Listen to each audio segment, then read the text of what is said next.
ശ്രീ ശങ്കരാചാര്യരുടെ അദ്വൈത സിദ്ധാന്തമല്ലേ യഥാർത്ഥത്തിൽ സുന്നികൾ ഇവിടെ പ്രചരിപ്പിക്കുന്നത്. അതിന് നിങ്ങളുടെ തന്നെ ഒരുപാട് പുസ്തകങ്ങൾ എന്റെ കയ്യിലുണ്ട്. ഒന്ന് രണ്ടെണ്ണം ഞാൻ വായിക്കാം. EK അബൂബക്കർ മുസ്ലിയാർ 1981 ഫെബ്രുവരി 6 സുന്നി വോയിസിൽ എഴുതിയതാണ്. അള്ളാഹുവിന്റെ ഔലിയാക്കൾക്കും ആരിഫ്യങ്ങൾക്കും അള്ളാഹു പലവിധ ഗൈബിയായ അറിവുകളും നൽകുന്നുണ്ട്. അതിനാൽ വരാൻ പോകുന്ന പലതിനെക്കുറിച്ചും അവർ മുൻകൂട്ടി പ്രവചിക്കുകയും ചെയ്യും.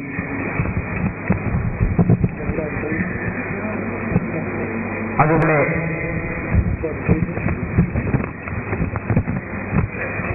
CM സ്മരണിക സമസ്ത കേരള സുന്നി യുവജന സംഘം സ്റ്റേറ്റ് കമ്മിറ്റി പുറത്തിറക്കിയ CM സ്മരണികയിൽ പറയുന്നു, ഇഷ്ടദാസന്റെ കണ്ണും കാതും കയ്യും കാലും ഞാനാകുമെന്ന് അള്ളാഹു ഖുദ്സിയായ ഹദീസിലൂടെ പറഞ്ഞത് നാം നേരത്തെ മനസ്സിലാക്കിയിട്ടുണ്ട്. അള്ളാഹു കേൾക്കുന്നത് പോലെ കേൾക്കുകയും കാണുകയും പ്രവർത്തിക്കുകയും ചെയ്യുക എന്നതാണ് ഇതിന്റെ വിവക്ഷയെന്ന് പണ്ഡിതന്മാർ വിവരിച്ചിട്ടുണ്ട്. ഇങ്ങനെ പല പുസ്തകങ്ങളും എന്റെ കയ്യിലുണ്ട്. നിങ്ങളല്ലാതെ മറ്റാരും ഇങ്ങനെ ഒരു വിവക്ഷ കൊടുത്തതായി കാണുന്നുമില്ല. ഇതിനെക്കുറിച്ച് എന്ത് പറയുന്നു? നിങ്ങളാ വായിച്ച പുസ്തകത്തിന്റെ അച്ഛന് കുറിച്ചാണ് എന്റെ നിങ്ങളാ വായിച്ചതുപോലെയാണ് നിങ്ങൾ സുന്നത്ത് ജമാഅത്തിൽ പഠിച്ചതെങ്കിൽ ഇതിന് കുറച്ച് സംശയമൊക്കെ ഉണ്ടാവും. നിങ്ങൾ പറഞ്ഞു ഞാൻ സുന്നി എന്ന് ഇതുവരെയും ഇപ്പൊ ഇങ്ങനെ ആശയക്കുഴപ്പത്തിലാവുകയാണ്. അതിന് കാരണം എന്താ, ഞാൻ പറഞ്ഞ പഠന വിധേയമാക്കിയപ്പോൾ എനിക്ക് ഇങ്ങനെ തോന്നിയത്, ഈ രൂപത്തിൽ പഠന വിധേയമാക്കി അതിനപ്പുറം തോന്നാതിരിക്കുമാറാവട്ടെ എന്ന് ഞാൻ പ്രാർത്ഥിക്കല്ലാതെ മാതൃകയില്ല. കാരണം ഇതിൽ പറയുന്നത് അദ്വൈത സിദ്ധാന്തമോ ഒന്നുമല്ല. ഇതിൽ പറയുന്നത് അള്ളാഹു കാണുന്നത് പോലെ കാണുകയും അള്ളാഹു കേൾക്കുന്നത് പോലെ കേൾക്കുകയും ചെയ്യുമെന്ന് മഹാത്മാക്കളെ കുറിച്ച് നമ്മുടെ ഉലമാ പണ്ഡിതന്മാർ എഴുതിയിട്ടുണ്ട്. അത് ശരിയാണ്. പക്ഷേ അത് എങ്ങനെയാണ് എഴുതുന്നത്?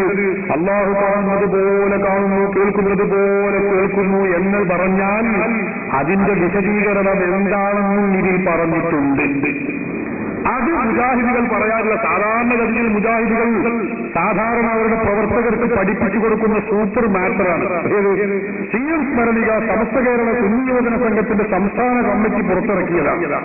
അതിലുണ്ട് എന്താണുള്ളത് കണ്ടോ, അള്ളാഹു കേൾക്കുന്നത് പോലെ കേൾക്കുകയും കാണുകയും പ്രവർത്തിക്കുകയും ചെയ്യുക എന്നതാണ് ഇതിന്റെ വിവക്ഷ എന്ന് പണ്ഡിതന്മാർ വിശദീകരിച്ചിട്ടുണ്ട്. അപ്പോ ആ അള്ളാഹു കാണുന്നത് പോലെ കാണുക, കേൾക്കുന്നത് പോലെ കേൾക്കുക, പ്രവർത്തിക്കുന്നത് പോലെ എന്നല്ലേ ശിർക്ക്. അതുകൊണ്ട് തന്നെ ആ ശിർക്ക് ഈ സുന്നികൾ ഇവിടെ വിശ്വസിക്കുന്നു, പ്രചരിപ്പിക്കുന്നു എന്ന് മുജാഹിദുകൾ സാധാരണഗതിയിൽ പറയുന്നു. അത് സഹോദരന്മാരെ, ഇതിന്റെ മുഴുവൻ ഭാഗവും വായിക്കാത്ത ആ പകുതി ഭാഗം കട്ടുവെച്ചുകൊണ്ട് പറയുന്ന മുജാഹിദുകളുടെ സ്ഥിരം സ്വഭാവം, ഇടമുട്ട മുജാഹിദ് സുന്നി മുജാഹിദ് സംവാദം വെച്ച് പിടികൂടിയ ആ സ്വഭാവം ഉണ്ടല്ലോ, ആ സ്വഭാവം തന്നെയാണ് ഇവിടെ ഉണ്ടായിട്ടുള്ളത്. കാരണം ഈ അള്ളാഹു കാണുന്നത് പോലെ കാണുക, കേൾക്കുക എന്നൊക്കെ പറയുന്നത് ഈ ലേഖനം മുഴുവൻ വായിച്ചാൽ അറിയാം. അതിൽ പറയുന്നുണ്ട്. പക്ഷേ അതത്രയും അള്ളാഹു നൽകിയതായതുകൊണ്ട് അടിമയുടെയും അള്ളാഹുവിന്റെയും കഴിവ് തുല്യമല്ലെന്ന വസ്തുത ശ്രദ്ധേയമാണ്. കണ്ടോ, ഈ ലേഖനത്തിലുള്ളതാണ്. അള്ളാഹു മഹാത്മാക്കൾ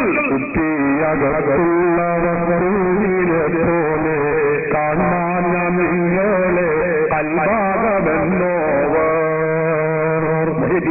കാണാം. ഇത് അള്ളാഹുവിന്റെ കഴിവിൽ പങ്കുചേർക്കലാണ്. അള്ളാഹു കാണുന്നത് പോലെ കാണുമെന്നല്ലേ കുട്ടിയകത്തുള്ള വസ്തുക്കളെ പോലെ ഹൃദയത്തിന്റെ ഉള്ളിലുള്ളത് കാണാൻ മുഹീദ്ദീൻ ഷെയ്ഖിന് കഴിയുക എന്നത് അള്ളാഹുവിന്റെ കഴിവല്ലേ? അതുകൊണ്ടത് ശിർക്കല്ലേ എന്ന് ചോദിക്കുന്ന മുജാഹിദുകളുണ്ട്. അതുകൊണ്ടാണ് അവർ CM സ്മരണിക എന്ന് പറയുന്ന ഈ പുസ്തകം പഠിക്കാറുള്ളത്. അള്ളാഹു കാണുന്നത് പോലെ കാണുകയും കേൾക്കുകയും ചെയ്യുന്നു, അത് ശിർക്കല്ലേ? അത് മുഴുവനും വായിച്ചാൽ അത് തീരും, അത് ആ പ്രശ്നം തീരും. അതുകൊണ്ടാണ് മുജാഹിദ് മുഴുവനും വായിക്കാത്തത്. എന്താണ് അതിൽ പറഞ്ഞിട്ടുള്ളത്? പക്ഷേ അത് അത്രയും അള്ളാഹു നൽകിയതാണ്. അതുകൊണ്ട് അടിമയുടെയും അള്ളാഹുവിന്റെയും കഴിവ് തുല്യമാവുകയില്ല. അതായത് മുഹീദ്ദീൻ ഷെയ്ഖോ അമ്പിയാക്കളോ ഔലിയാക്കളോ അദൃശ്യജ്ഞാനം അറിയുന്നു, അല്ലെങ്കിൽ ദൂരമുള്ളത് കാണുകയും കേൾക്കുകയും ചെയ്യുന്നു എങ്കിൽ ചെയ്യുന്നത് അവരുടെ സ്വന്തം കഴിവുകൊണ്ടല്ല, അള്ളാഹുവിന്റെ കഴിവുകൊണ്ടാണ്, അള്ളാഹു നൽകിയ കഴിവുകൊണ്ടാണ്. അത് അവർ തന്നെ പറയുന്നു. വഹിദിമായിൽ തന്നെ നമുക്കറിയാം, ചൊല്ലില്ല ഞാനൊന്നു എന്നോട് ചൊല്ലാതെ ചൊല്ലേരി എന്റെ സമാനിൽ അതെന്നോ. അള്ളാഹുവിന്റെ അനുമതിയില്ലാതെ ഞാനൊന്നും പ്രസ്താവിക്കാറില്ല, ഞാനൊന്നും പറയാറില്ല. ഞാൻ പ്രവർത്തിക്കുന്നതും ചെയ്യുന്നതുമൊക്കെ അള്ളാഹുവിന്റെ അനുമതി പ്രകാരമാണ് എന്ന് മഹാത്മാക്കളായ മശായിഖുമാർ തന്നെ പറയുന്നു. അപ്പൊ അത് തന്നെയാണ് ഈ സ്മരണികളും പറഞ്ഞിട്ടുള്ളത്. അള്ളാഹു നൽകിയ കഴിവ് കൊണ്ടാണ്, അതല്ലാതെ അള്ളാഹുവിനെ പോലെ സ്വന്തമായ കഴിവല്ല. അപ്പൊ അള്ളാഹു നൽകിയ കഴിവ് ഉണ്ട്. അള്ളാഹു നൽകുന്ന ആ മഹത്തായ കഴിവ് ഖുർആൻ തന്നെ പഠിപ്പിച്ചില്ലേ, അള്ളാഹു അള്ളാഹു കയ്യും കണക്കുമില്ലാതെ യഥേഷ്ടം അവന്റെ അടിമകൾക്ക്, അവൻ ഇഷ്ടപ്പെട്ടവർക്ക്, അവൻ ഇച്ഛിക്കുന്നവർക്ക് നൽകുമെന്ന് അള്ളാഹുവിന്റെ ഖുർആൻ പഠിപ്പിച്ചതാണ്. ആ നൽകുന്ന കഴിവാണ് ഔലിയാക്കളും മഹാത്മാക്കളും ഈ പ്രകടിപ്പിക്കുന്നതും അവർ ചെയ്യുന്നതും. ഈ വിശദീകരണം ഞങ്ങളുടെ സ്വന്തം വകയല്ല, ഇത് അദ്വൈത സിദ്ധാന്തമല്ല, ഇത് വിശുദ്ധ ഖുർആനും തിരുസുന്നത്തും പഠിപ്പിച്ച കാര്യമാണ്. നോക്കൂ നിങ്ങൾ, ബഹുമാനപ്പെട്ട വിശ്രുത പണ്ഡിതൻ, ലോക പ്രശസ്ത ഖുർആൻ വ്യാഖ്യാന ഗ്രന്ഥം തഫ്സീറുൽ കബീർ എന്ന് പറയുന്ന തഫ്സീറുൽ റാസി, ഇമാം ഫഖ്റുദ്ദീൻ റാസി റഹിമഹുല്ലാഹ് തന്റെ വിശ്രുതമായ ഈ ഗ്രന്ഥത്തിന്റെ 21-ാമത്തെ വാല്യത്തിൽ വിശദീകരിച്ചത് കാണാം. അല്ലാഹു സുബ്ഹാനഹു വ തആലയുമായി ഇബാദത്ത് ചെയ്ത് അടുത്തു കഴിഞ്ഞ മനുഷ്യൻ, ആ മനുഷ്യൻ ചെയ്താ വാലബ വകദാലികൽ അബ്ദു ഇദാ വാലബ ലബാത്തി ബലഗ ഇലൽ മഖാമി الذي يقول الله كنت له سمعا وبصرا. അല്ലാഹു സുബ്ഹാനഹു വ തആലയുമായി അടുത്തു കഴിഞ്ഞാൽ അല്ലാഹുവിന്റെ നൂർ തജല്ലിയാത്ത്, അല്ലാഹുവിന്റെ നൂറ് ഈ മനുഷ്യൻ അവന്റെ കണ്ണിലും അവന്റെ അവയവങ്ങളിൽ മുഴുവനും ആവാഹിച്ചെടുത്താൽ സുബ്ഹാനല്ലാഹ് പണ്ഡിതന്മാർ വിശദീകരിക്കുന്നു, സമീഅൽ ഖരീബ വൽ ബഈദ, അടുത്തുള്ളതും വിദൂരത്തുള്ളതും, അരികിലുള്ളതും അഭൗതികമായതും വിദൂരത്തുള്ളതും കാണാൻ കേൾക്കാൻ കഴിയുന്നു. ആ നൂറ് അവന്റെ കണ്ണായി കഴിഞ്ഞാൽ വിദൂരത്തുള്ളതും അങ്ങകരെയുള്ളതും ആ അടുത്തുള്ളതുമൊക്കെ കാണാനുള്ള കഴിവ് അല്ലാഹു മഹാത്മാക്കൾക്ക് കഴിയുന്നതാണ്, നൽകുന്നതാണ്. വൈദാസാറൂർ യദല്ലഹു അദുറാല തസറുഫി ഇസ്സാദി വസ്സഹിരി വൽ ബഈരി വൽ ഖരീരി. ഇമാം ബുഖാരി ഉദ്ധരിക്കുന്ന ഹദീസിലെ ലാ യസാലു അബ്ദി യതഖറബു ഇലയ്യ ബിന്നവാഫിൽ, ഖുദ്സിയായ ഹദീസിലൂടെ അല്ലാഹു പഠിപ്പിക്കുകയാണ്, എന്റെ അടിമ ഇബാദത്തെടുത്തുകൊണ്ട് ഞാനുമായി അടുക്കുകയാണ്. അങ്ങനെ അടുത്തു കഴിഞ്ഞാൽ ഹത്താ ഉഹിബ്ബഹു, ഞാൻ അവനെ ഇഷ്ടപ്പെടും, മഹബ്ബത്ത് വെക്കും.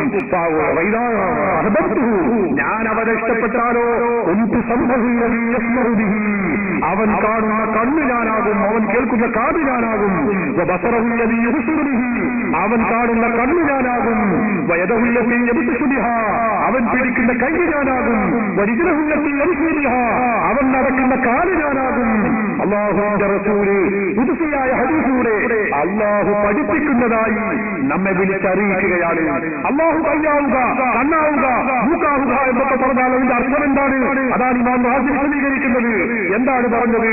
അല്ലാഹുമായി സാമീപ്യം നേടുന്ന വ്യക്തി അതാവർക്ക് വിദൂരത്തുള്ളതും അടുത്തുള്ളതും പ്രവർത്തിക്കാൻ കഴിയുന്നു, കേൾക്കാൻ കഴിയുന്നു, കാണാൻ കഴിയുന്നു, അത് ചെയ്യാനും അതിൽ ഇടപെടാനും കഴിയുന്നു.